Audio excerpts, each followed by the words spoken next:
দেখেন আজকে আপনাদের জন্য কি রেসিপি নিয়ে আসছি। আপনারা তো আমাকে পাগল করে দিচ্ছেন যে আপু এটা কি, এটার রেসিপি চাই। আমি জাস্ট ছোট একটা রিলস শেয়ার করছিলাম ইউটিউবে, তো ওখানে অনেক আপুরা আমাকে কমেন্ট করছেন যে আপু এটার রেসিপি দাও, রেসিপি দাও। তো আজকে আপনাদের জন্য অনেক মজার একটা রেসিপি নিয়ে আসছি, সেটা হচ্ছে আমের কাশ্মীরি আচার।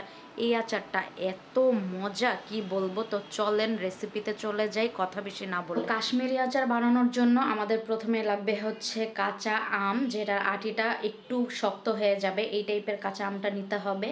আর এখন কিন্তু এই টাইপের আম অনেক ভরে গেছে, তো আমটা অবশ্যই আপনারা নেওয়ার চেষ্টা করবেন। আমরুপালি আমটা নেওয়ার চেষ্টা করবেন, কেননা এই আমের আচার কিন্তু অনেক বেশি মজা হয় খেতে। আর এই আমে কিন্তু একদমই আঁশ থাকে না, এ কারণে এই আমের আচারগুলো অনেক ভালো হয়। তো এখানে আমি আমগুলাকে ছিলে নিয়েছি ভালো করে। এরপরে দেখেন আমার সব আমগুলা ছিলা শেষ। এখানে আমি 1 কেজি পরিমাণ আম নিয়ে নিচ্ছি। আর আমের ভিতরে কিন্তু সবুজ যে অংশগুলা থাকে এগুলা একটুও থাকা যাবে না, একদম ক্লিয়ার করে আমটাকে ছিলতে হবে। এরপর আমার আমগুলা ভালো মতো ছিলা হয়ে গেলে আমি একটা কাঁটা চামচ নিয়ে আমগুলাকে এরকমভাবে ফোটা ফোটা করে দিব। তো আপনারা ভিডিওতে দেখতেই পারতেছেন, সেম এইরকম প্রসেসেই করতে হবে। আমগুলাকে কাঁটা চামচ দিয়ে এরকম করতে হবে, অবশ্যই কাটার আগে। তো এইখানে আমার সবগুলা আম হয়ে গেছে, আমি জাস্ট আপনাদেরকে একটু দেখাই দিচ্ছিলাম যে আমটা আমি কতটা পরিমাণে কেচে নিছি কাঁটা চামচ দিয়ে। তো এখন আমগুলাকে হচ্ছে কেটে নিতে হবে। তো এখানে আমি যেভাবে আমগুলাকে কেটে নিচ্ছিলাম, আপনারা চাইলে আমগুলা এইভাবে কেটে নিতে পারেন অথবা শুধু লম্বা লম্বা করেও কাটতে পারেন। তো আমি আমগুলাকে একটু গোটা গোটা করে কেটে নিচ্ছি, এইভাবে আচারটা আমার কাছে বেশি ভালো লাগে, এই জন্য আমি এইভাবে কাটছি।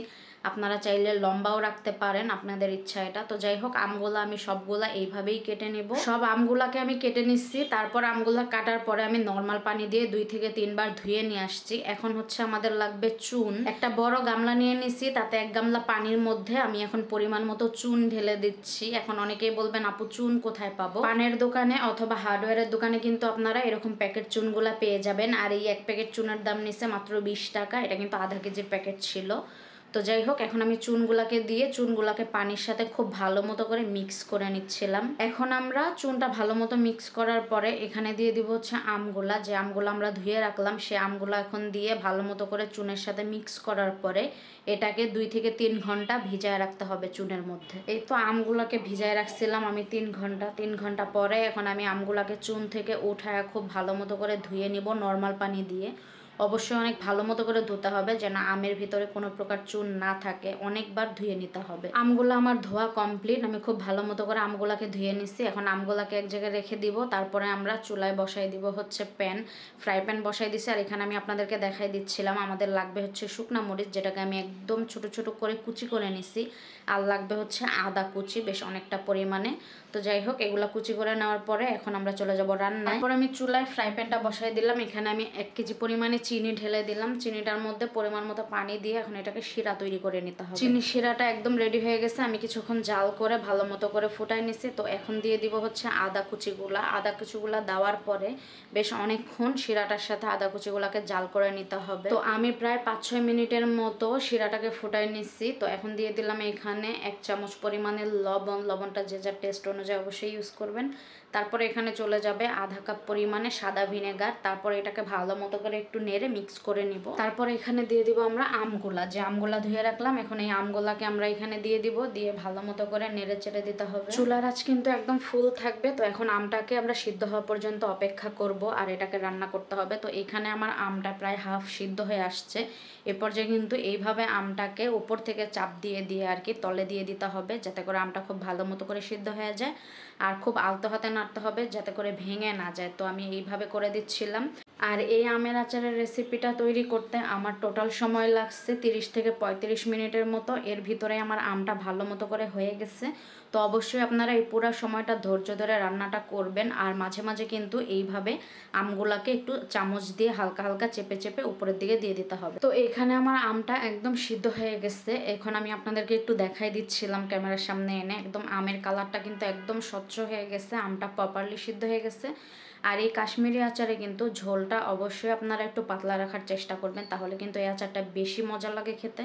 তো যাই হোক, এখন এখানে আমরা দিয়ে দিব হচ্ছে যে শুকনা মরিচগুলো একদম কুচি করে রেখে দিছিলাম, সেই শুকনা মরিচগুলো এখানে দিয়ে দিব। আর শুকনা মরিচের বিচিটা কিন্তু অবশ্যই আপনারা ফেলে দিবেন, তা না হলে অনেক বেশি ঝাল হয়ে যাবে। মরিচটা দেওয়ার পরে আমটাকে আরও 5 মিনিটের মতো আমি জাল করে নিছি। আর চুলার জাল কিন্তু আমি একদমই কমাই নাই, পুরা রান্নাটাই করতে হবে একদম হাই হিটে। তো যাই হোক, আমি আমটা ক্যামেরার সামনে এনে দেখাচ্ছিলাম যে একদম এইরকম স্বচ্ছ হয়ে গেলে কিন্তু আমাদের আমের আচারটা রেডি হয়ে যাবে।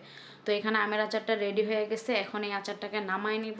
আর এই আচারের লুকটা জাস্ট দেখেন, এত সুন্দর আসছে। আচারটা খেতেও ভীষণ মজা ছিল। তো আমি আপনাদেরকে দেখাচ্ছিলাম এখানে আমার কিন্তু একটা আমও ভেঙে যায় নাই, আর অনেক সুন্দর হয়েছে আচারটা। আপনারা যদি সেম এইভাবে বাসায় তৈরি করেন তাহলে আপনার বাসার সবাই এই আচারটা খেয়ে আপনার প্রশংসা করতে বাধ্য। আর এই আচারটা অনেক বেশি পরিমাণে মজা, আমি বারবার বলতেছি, আপনারা যদি একবার ট্রাই করেন অবশ্যই আমাকে ধন্যবাদ দিতেও বাধ্য থাকবেন। তো যাই হোক, এখন আচারটাকে ঠান্ডা করে নিতে হবে। আর এই আচারটা সবচাইতে ইন্টারেস্টিং পার্ট হচ্ছে, আপনারা যদি 1 সপ্তাহ পরে খান, মানে বানানোর 1 সপ্তাহ পরে যদি আচারটা খান, তাহলে এটার টেস্ট পুরাই চেঞ্জ হয়ে যায় এবং টেস্টটা আরও বেশি বেড়ে যায়। বানানোর সাথে সাথে যে টেস্টটা থাকে তার চাইতে আরও দ্বিগুণ বেড়ে যায় যদি আপনারা 1 সপ্তাহ পরে এই আচারটা খান। আর আমি কিন্তু আচারগুলোকে এখন বয়মে ভরে নিচ্ছিলাম, অবশ্যই 2-3 ঘন্টা আমি ঠান্ডা করে নিছি, তারপরে এটাকে বয়মে ভরতে হবে। আর আচারটা কিন্তু যে আমগুলো আছে, আমগুলো শিরার মধ্যে যেন ভিজে থাকে এইরকম একটা কিছুতে রাখতে হবে, তাহলে কিন্তু আচারের টেস্টটা আরও বেশি বাড়বে। তো আমি বয়মে ভরার পরে একদম শিরা দিয়ে বয়মটা ভরে দিছিলাম। তো আপনারা এখানে দেখতেই পারতেছেন আমার আমগুলো কিন্তু একদম শিরার মধ্যে ভিজে আছে। আর এটা ফ্রিজে রাখার পরে কিন্তু শিরাটা আর একটু ঘন হয়ে যাবে, তখন কিন্তু আরও বেশি মজা লাগে। এটা থেকে একটা আদা স্মেল আসতেছিল, তো এটা কিন্তু অনেক ভালো লাগতেছিল। তো যাই হোক, সবাই তো অনেক রেসিপি চাচ্ছিলেন এই কাশ্মীরি আচারের, তো রেসিপি আপনাদের সাথে শেয়ার করে ফেললাম। অবশ্যই ভিডিওটা ভালো লাগলে পেজটা ফলো দিবেন, আর যারা যারা ইউটিউব থেকে দেখছেন তারা অবশ্যই সাবস্ক্রাইব করে দিবেন। তো যাই হোক, ভিডিওটা কেমন লাগলো আপনাদের কাছে, রেসিপিটা ভালো লাগলে পাশে থাকবেন সব সময়। আর অবশ্যই একটা কমেন্ট করে জানাবেন যে কারা কারা আমার এই রেসিপিটা দেখে আপনারা বাসায় ট্রাই করছেন, আর ট্রাই করার পর আপনাদের কাছে কেমন লাগছে সেটা অবশ্যই আমাকে কমেন্ট বক্সে জানাবেন। ধন্যবাদ।